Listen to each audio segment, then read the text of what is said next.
이단 신천지의 반사회성을 지적한 CBS 뉴스 보도에 대해 신천지 측이 악의적이라고 주장하며 3천여 명의 신도들을 동원해 전북 CBS 사옥 앞에서 대규모 집회를 벌였습니다. 신천지는 자신들의 반사회적인 모습이 드러날 때마다 전국 신도들을 동원해 집단 행동을 벌여왔습니다. 이단 전문가들은 신천지가 코로나19로 드러난 반사회적 이미지를 탈피하고 내부 결속을 다지기 위해 이번 집회를 연 것이라고 분석했습니다. 한국교회 법학회와 한국교회 세무재정연합이 종교인 과세 시행 5년째를 맞아 세미나를 열고 종교인 과세 제도가 보완돼야 한다는 의견을 제시했습니다. 전 세계 선교지 소식을 전하는 미션 리포트. 오늘은 힌두교 국가로 알려진 인도에 필요한 새로운 선교 전략에 대해 들어봅니다. 안녕하십니까. CBS 뉴스입니다. 이단 신천지가 오늘 CBS 노컷뉴스 보도에 대해 악의적이라며 3천여 명이 전북 CBS 사옥 앞에 모여 대규모 집회를 벌였습니다. 위아래 검은 옷을 입은 신천지 신도들은 오후 2시부터 1시간 동안 전북 CBS 사옥 앞 도로의 한 면을 차지한 채 CBS를 규탄하는 성명서를 읽고 구호를 제창했습니다. 최명국 기자입니다.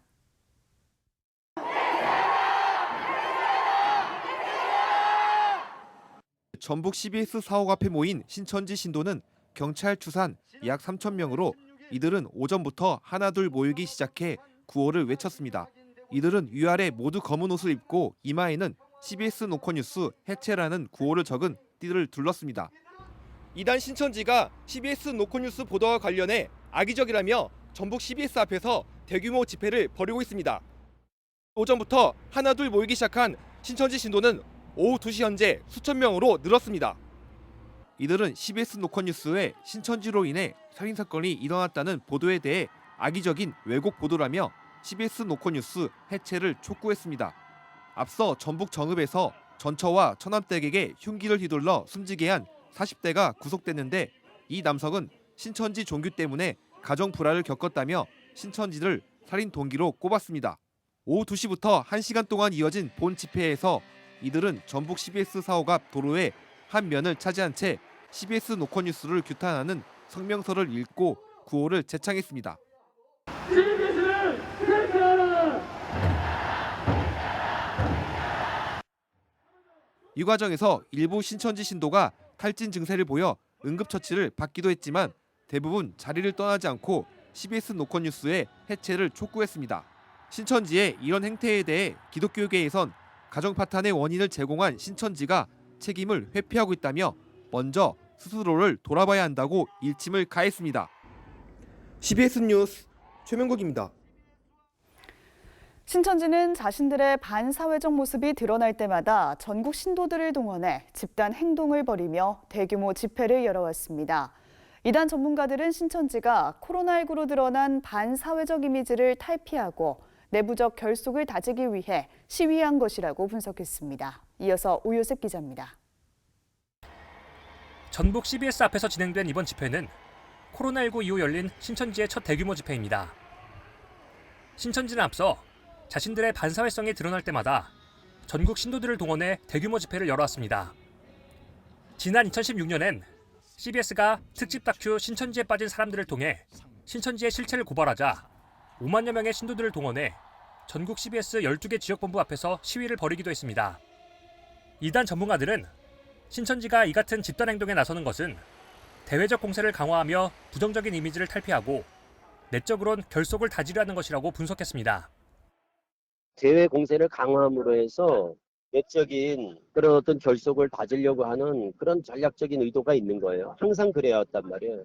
공격 대상을 선정해가지고 그런 위기를 타개하려고 그러고 군기 잡는 식으로 이런 식으로 분위기를 다잡아왔던 게 그동안 신천지가 해왔던 방식이기 때문에 이단 전문가들은 이번 정읍 사건과 관련해서도 살인은 결코 정당화될 수 없지만 신천지로 인한 수많은 가정 파괴 피해가 지금도 끊임없이 발생하고 있다며 그 배경을 취재한 언론사에 혐오 조장이란 프레임을 씌워 비난하는 것은 적반하장식 주장이라고 비판했습니다.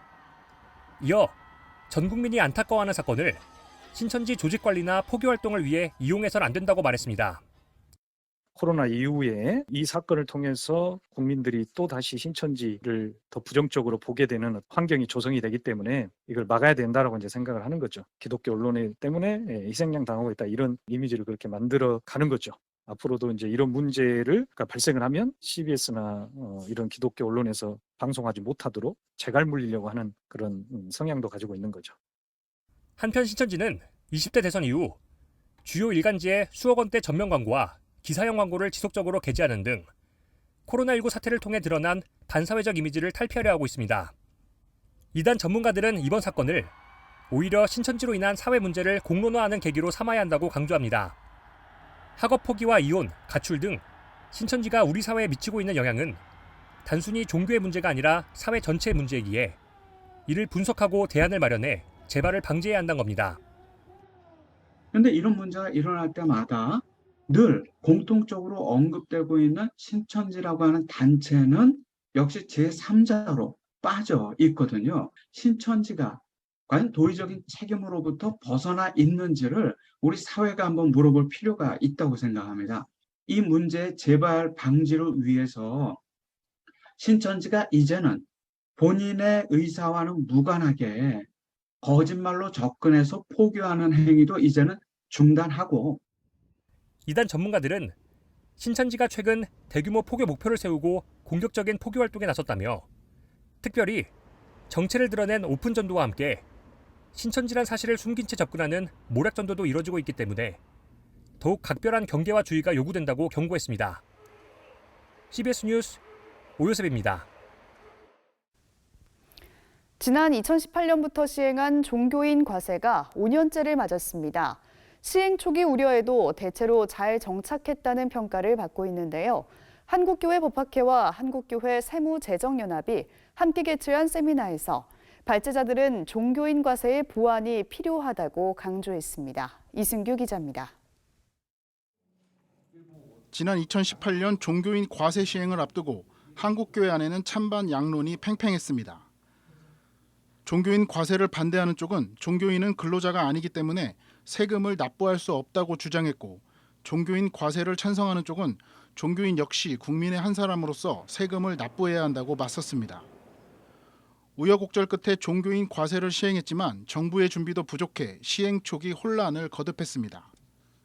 하지만 종교인 과세 시행 5년이 지난 현재 상대적으로 인권과 사회복지의 사각지대에 있던 80% 이상의 미자립교회 목회자들이 국가의 복지 혜택을 받을 수 있게 됐다는 점에서 긍정적 목소리가 점차 많아지고 있습니다.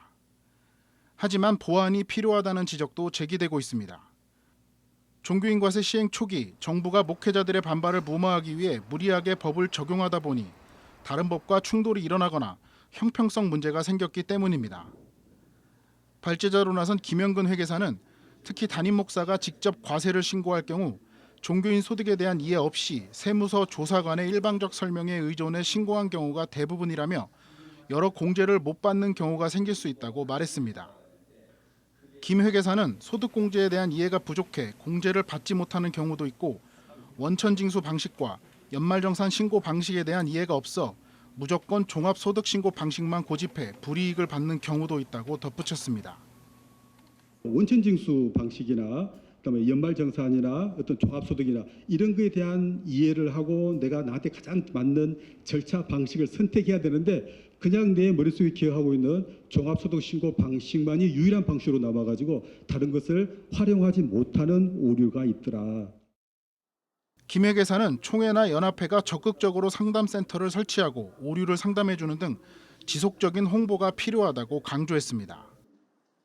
또 다른 발제자로 나선 협성대학교 홍순원 교수는 종교인 과세 시행 초기 혼란과 우려도 많았지만 어느 정도 안정이 됐다고 말했습니다. 홍 교수는 이어 종교인 과세 시행으로 80% 이상을 차지하는 미자립교회 목회자들의 인권과 복지의 현실화가 가능해졌다며 긍정적인 요소도 있다고 덧붙였습니다. 이석규 세무사는 목회활동비 규정은 전체적으로 재정비가 필요하다며 교회가 과세 당국보다 먼저 종교활동비의 기준을 세워야 한다고 말했습니다. CBS 뉴스 이승규입니다. 기독교 대한성결교회 김주헌 총회장이 오늘 신촌 성결교회에서 기자들과 만나 목회자 이중직 허용과 관련해 긍정적인 생각을 갖고 있다고 말했습니다. 김주원 총회장은 더 고민하고 연구해야겠지만 목회자의 이중직을 허용해야 한다고 생각한다며 무조건적 허용이 아닌 기준을 정할 필요는 있다고 덧붙였습니다.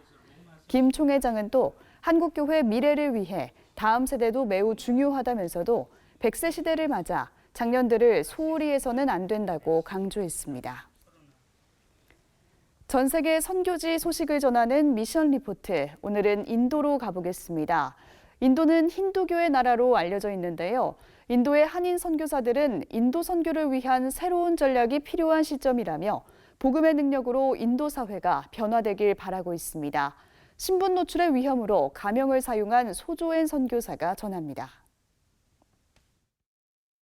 지금 인도가 이제 인구가 14억이고요. 힌두교도가 약 80%, 그러니까 한 10억 정도 생각하시면 되고요. 그다음에 2억 정도 인구가 무슬림이라고 보시면 되겠습니다. 기독교 인구는 전체 2.3% 정도에 해당하고, 그렇기 때문에 예수님의 사랑이 그 세상 그 어느 곳보다 필요한 곳이라고 할 수 있습니다.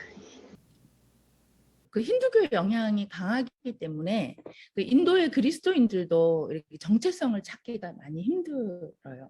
힌두교의 그 전통과 사상에 매여 있는 경우가 많이 있어요. 그 그리스도인이 되기 위해서는 굉장한 위험 부담이 있어요, 사회적으로. 인도에는 자기 종교를 버리거나 하면은 가정들이 그 명예살인을 하거든요. 기독교를 종교로서 인정하거나 그런 자기 종교를 버리는 일이 굉장히 쉽지 않은 나라이고, 또 기독교인이 되면 그런 모든 사회적인 그 권리나 이런 걸 박탈당하기 때문에, 사회적으로 무시를 당하기 때문에 로마 시대의 그리스도인들과 같이, 그런 박해받던 기독교인들과 같이 아주 힘든 삶을 유지해야 되기 때문에 기독교로 개종하려고 하지 않는 영향이 아주 크다고 볼 수 있어요. 인도의 그런 그 고아원, 그 인도에 핍박받는 그리스도인들, 그리고 또 교육받지 못하는 그런 학생들이 많이 있거든요. 그런 빈민가, 정말 냄새나서 갈 수 없는 그런 곳을 다니시면서 그 어린이들을 섬기고, 정말 정부도 포기한 가난한 사람들을 그 생명을 걸고 저들을 살리기 위해서 노력하시는 분이 우리 한국 선교사님들이세요. 저희가 이제 접근하기 쉬운 하층민층이나 우리의 도움을 필요로 하는 하층민층에 많이 접근을 했는데, 그 위에 사회 계층은 손을 못 대고 접근을 못 하고 있는 그런 상황이에요. 그래서 선교 전략의 패러다임도 필요한 그런 시점이 아닐까 생각하고 있습니다. 2000년 동안 접근하지 못한 중산층, 지식층, 특권층, 그분들을 향해서도 복음을 전하는 그런 전략이 지금 필요한 시점이 아닌가. 그 인도 사회의 다양한 계층을 접근할 수 있는 그런 계층이 인도의 그 주재원이나 비즈니스 전략을 통해서 아마 가능하지 않을까.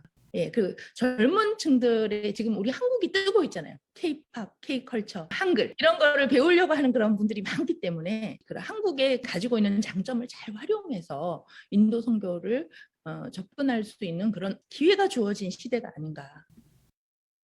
인도의 악습, 결혼지참금 제도라든지 명예살인이라든지 또 카스트 제도라든지 이런 거에 족쇄가 묶여서 날개를 피지 못하고 있고 숨통이 막혀 있는, 그리고 또 죽어가는 그런 영혼들을 구원할 수 있는 그런 방법은 오직 복음과 예수 그리스도의 사랑밖에 없다고 생각합니다. 이제 그 집권당 BJP당이 원래 이제 그 힌두교 극우 단체예요. 예, 그렇기 때문에 이렇게 보이지 않게 지금까지 무슬림들을 탄압하다가 최근 들어서 이렇게 정치적으로 굉장히 탄압하는 그런 상황이 생겼는데, 급기야 이제 BJP 정당의 대변인이 무함마드를 모욕하는 그런 사건이 있었거든요. 그로 인해서 지금 여파가 일파만파 돼가지고 지금까지 잠잠하고 참아오던 무슬림들과 힌두교도들의 충돌이 예상되고 있어요. 이제 그렇게 되면 저희 선교사님들도 굉장히 활동하기 더 힘들어지고, 또 중국하고 외교가 거의 단절되면서 경제적으로 굉장히 어려워질 수도 있는 그런 상황에 지금 들어와 있어서 물가도 굉장히 가파르게 오르고 있거든요. 그렇게 되면 결국에는 힘 있는 사람보다 가난하고 힘이 없는 사람들이 결국에는 방치되고 굶어 죽게 되고 어둠이 역사하는 그런 사태가 되거든요. 이를 위해서 기도해 주시면, 기도의 손을 들어주시면 우리 대한민국 교회에, 조국 교회에 너무나도 감사하겠습니다.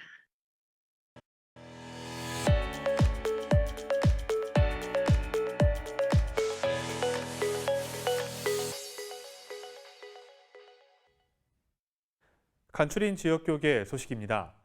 대구 칠곡교회가 회복과 만남의 축제의 대단원으로 열린음악회를 열었습니다. 칠곡교회 열린음악회엔 가수 태진아 씨가 참석해 무대를 빛냈습니다.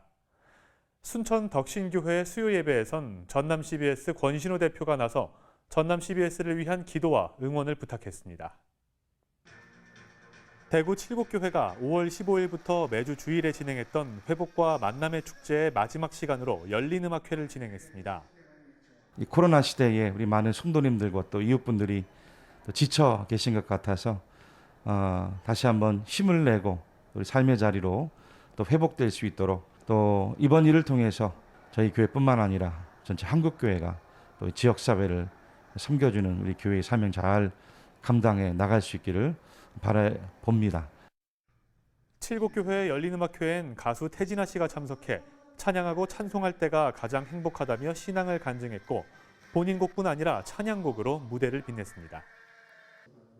순천 덕신교회 수요예배에선 전남 CBS 권신호 대표가 참석해 CBS의 역사와 비전을 소개하고 창립 20년 만에 첫 사옥을 건축하고 있는 전남 CBS를 위해 기도로 동역해 줄 것을 당부했습니다. 오늘 이런 자리를 마련해 주셔서 저희 CBS가 늘 열심히 한다고는 자신합니다만은 늘 하나님 보기에 부끄럽고 늘 성도님들 보기에 늘 부족합니다. 그렇지만은 따뜻한 눈으로 쳐다봐 주시고 또 행여나 부족함이 있거든 지적해 주시면 성실히 비춰서 하나님의 말씀 전하는 것 그리고 또 공의로운 사회를 만드는데 저희 직원들과 함께 최선을 다하고 있습니다. 노예와 당회가 이렇게 결정하게 되는 배경은 전남 CBS가 저희 전남 동구 육군의 복음화와 사회선교 및 이단 대책 등의 앞장서는 교회 연합기구이기 때문이라는 인식이 있습니다. 저희 각 대교회가 할 수 없는 큰 일들을 하고 있기에 저희는 기도하면서 연대하기 원합니다. 순천 덕신교회는 오는 7월 3일 맥추 감사주일 특별 사회선교 헌금을 전남 CBS 건축을 위해 전달할 예정입니다.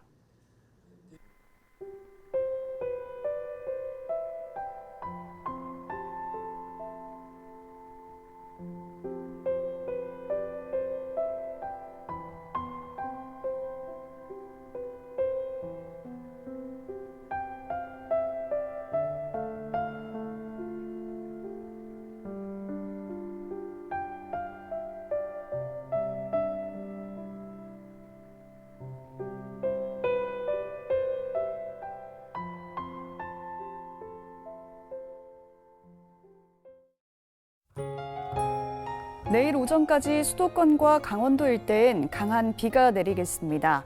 한편 남부지방을 중심으로 낮 기온이 크게 올라 매우 덥겠습니다. 온열 질환에 유의하시기 바랍니다.